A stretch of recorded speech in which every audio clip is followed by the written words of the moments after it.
Hello and welcome back to the channel, guys. Today we're going to be back on buildlineup.com, just kind of going over the current players at AC Milan, what we're maybe looking at, what we still need, what I think we should do with the remaining days left in the Mercato, and just kind of my overall opinion on the Mercato and where we're going to go from here.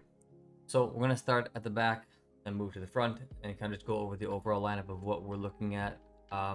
It's between a 4-3-3 and a 4-2-3-1. Hard to really say exactly what formation we're going to be going with in general, but it's going to be one of those two. And they're really not too much different because usually what happens is during play, we often go right towards that 4-2-3-1, and two of our mids just kind of slide like this, and one of them goes to the attacking mid slot. So it's not much different as far as how Pioli runs it. But either way, most lineups have us looking like this. So we'll stick with this for right now. Okay, so at the back, Magnan, back as Sportiello, solid, no need to change there. Pale, we don't have a backup left back. We're looking at Calafiori. I don't know how good Calafiori is. If it's just a loan with like an option to buy and it's cheap, I'm okay with it because I know he's versatile. He can play left back or center back, which we might need at some point since Ayer's team's basically done. But I am also okay with just promoting Bartasagi. He's looked very good in the preseason. Both him and Simic have looked very, very good. So I am definitely okay with them getting minutes. And I actually think we should give them minutes. In my opinion, if we don't give these young guys a shot when they're feeling good, they're never really going to become anything. We'll just keep loaning them and loaning them. And I mean, how many times does that work out? Not that often. Either way, left back should be all set. I'm not too worried about it. Either it's Calafiori or it's Bartasagi. I'm happy with it. Center backs, Tamori and Chiao. Backups will be Kalulu and Kyer. We might even just keep Caldara. And at this point, truthfully, if we're not going to get a center back, I would rather just keep Caldara. He's going to be decent enough for a fourth center back choice. I don't think we even should have gotten rid of Gabia because at this point, Kyer doesn't look too solid. And Kalulu has been very, very error prone this entire last year. So I don't know why we got rid of Gabia unless we were going to bring in an extra center back. And I don't know if we will.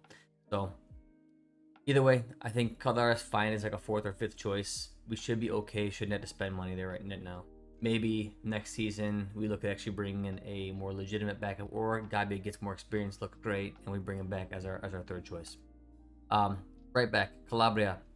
I like Calabria a lot. However, he is very injury prone. So fortunately, we do have two other players who can play there.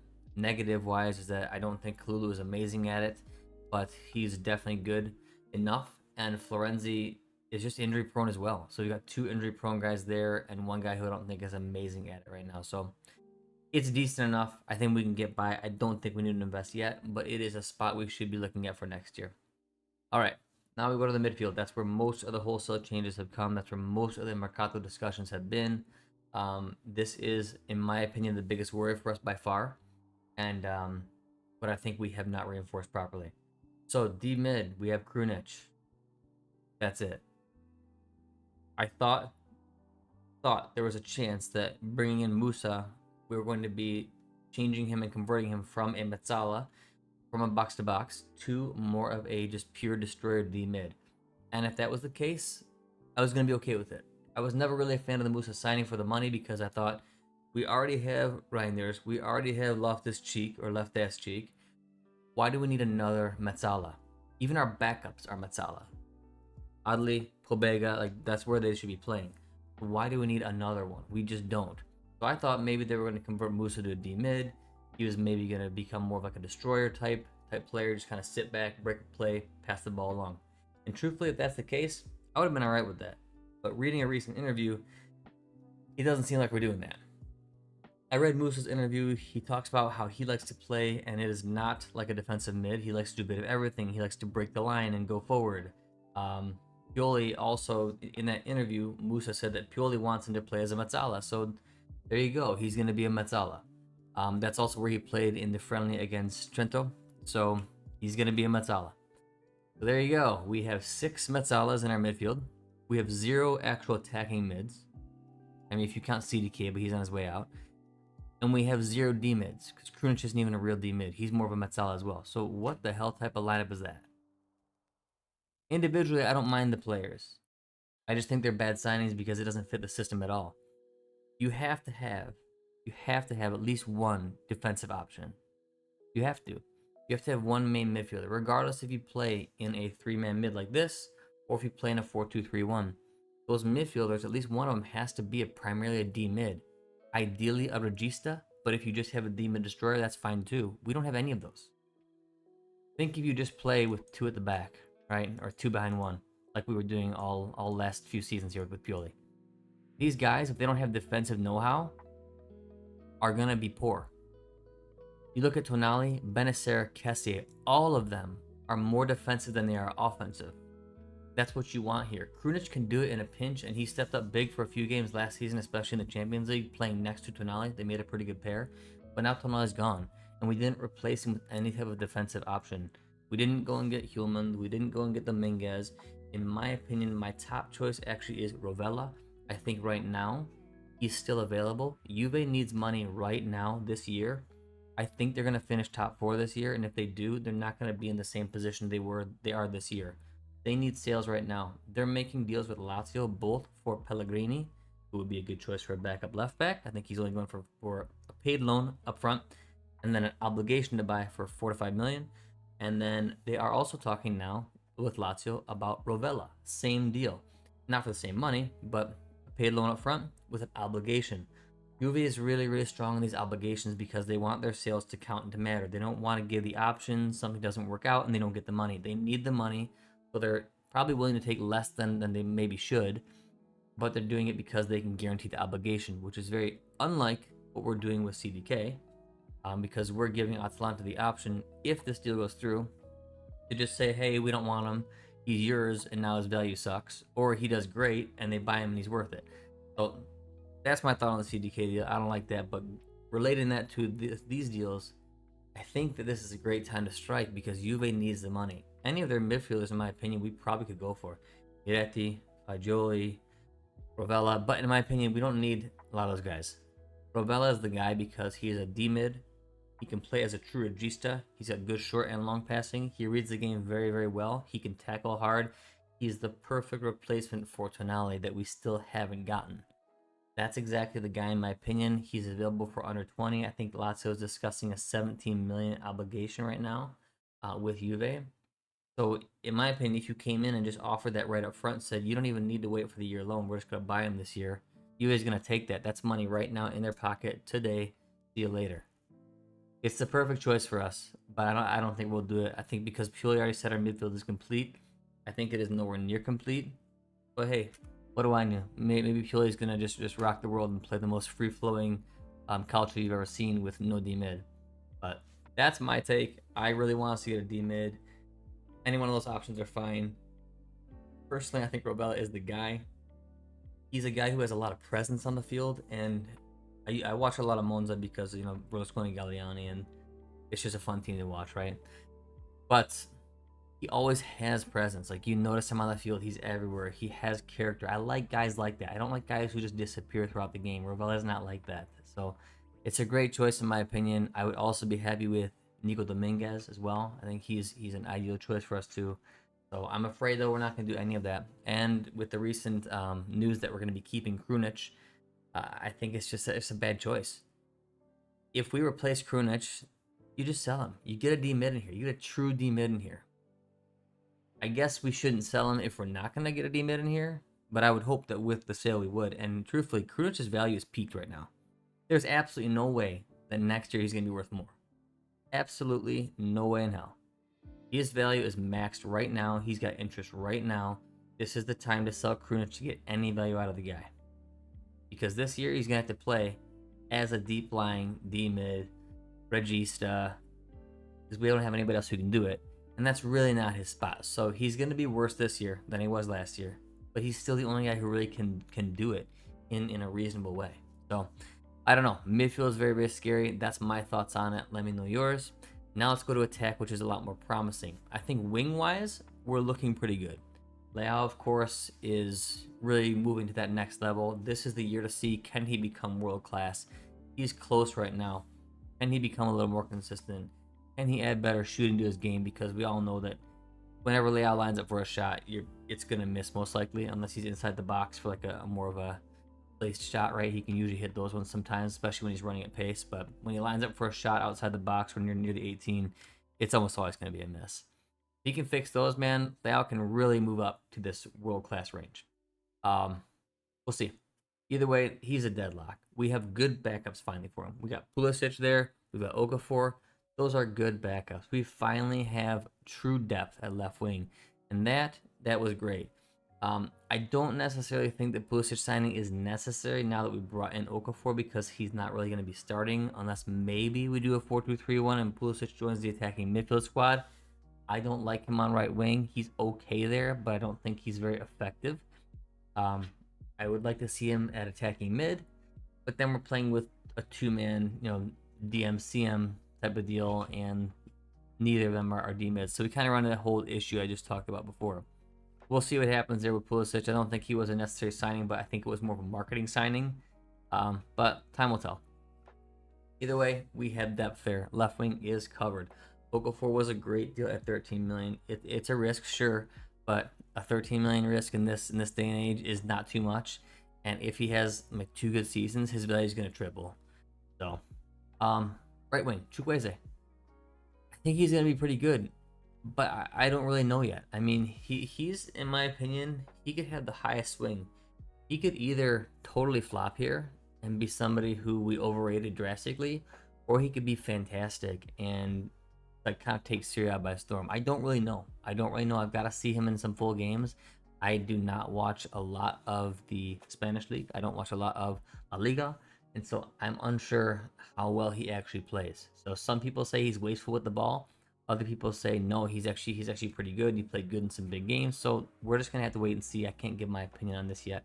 I hope he does well because if he's good, it's gonna pull attention away from Leao and make him more dangerous. Also, that's another person who can deliver balls into Giroud. We do have depth there now. Pulisic can play it. No, he's not ideal for it, but he can do it for sure. And Romero looks like he's a bright youngster. I love the way he attacks the game. Romero, we might have a gem on our hands here. Got to give this guy time, though. Be patient, but I love the way he attacks the game. So I think our wings are so much more reinforced. Striker has been a big letdown. We still have Giroud, which I honestly am a huge Giroud fan. I think he's a class act, but man, he's hanging on at his age. I think he's the perfect guy to have in big games, but he should not be the one who you're kind of charging as your main striker. He doesn't have those games in him. Physically, somehow he does. I mean, he was pretty freaking healthy all last season, and that's pretty impressive given his age. But I don't think we should be counting on that long term. In my opinion, we should have gotten Skamaka. I think he went for about 27 mil total, 25 to 27. That's a great price for a striker who's got a lot of promise and fits us as a target man. We missed the boat on that drastically, and you're really not going to find a striker for that price who's got that much promise in this current Mercato. So I don't know what we're going to do striker-wise. I know some people are tossing around the name of Balogun. I don't think there's a way. There's been rumors as low as 35 mil, but Arsenal I think wanted closer to 40 to 50. There's absolutely no way we make that type of a signing, especially without big sales. And there's no big sales coming in. CDK could have been a big sale, but it's not. CDK will be a loan with an option, if anything. So we're not getting any money until maybe if they activate the option next year, maybe. So I don't think that's happening. I think we're sticking with this. Okafor, it seems like Pioli sees him more as a Leao replacement or as a Leao sub rather than a striker. And I don't think he's a striker either, but I do think he could become more like a falso nove, play that kind of false nine role, and do a good job. Give a different look to some teams. In teams where you don't think Giroud will be effective and you need a more mobile guy up there, just put Okafor in. So I think that's where he should go. And then you have Colombo as the third option. I think this is fine for a striker core if we're gonna put Okafor as that second option, a different look. But I really think we could have used a striker. And in my opinion, if we spent all this money, I think we spent somewhere around 120, 130 mil. There's 3 spots we needed to reinforce. 3. We needed another midfielder, we needed a striker, and we needed a right wing. We got a right wing. We got a bunch of midfielders, but not an actual D mid, and we didn't get a striker. So we got one of the positions for sure, halfway on the other, and 0 on the last. Very, very confusing. Bought a lot of guys, but I don't think they were the right guys. So my overall take on this Mercato is that Some of the guys I think have a lot of promise. I think, in my opinion, Reinders, um, I just like how he sees the game. I think he has a great midfield slash, Metsala offensive mind. I think he's going to be creative. Once he gets his confidence here, I think his shooting is going to be good as well. We've seen his, his games at AZ, and he does have a good shot on him. So I know he hasn't been shooting well in preseason. His crosses, his delivery has been pretty crap, but that's preseason. I think he's going to be fine once he gets his feet underneath him.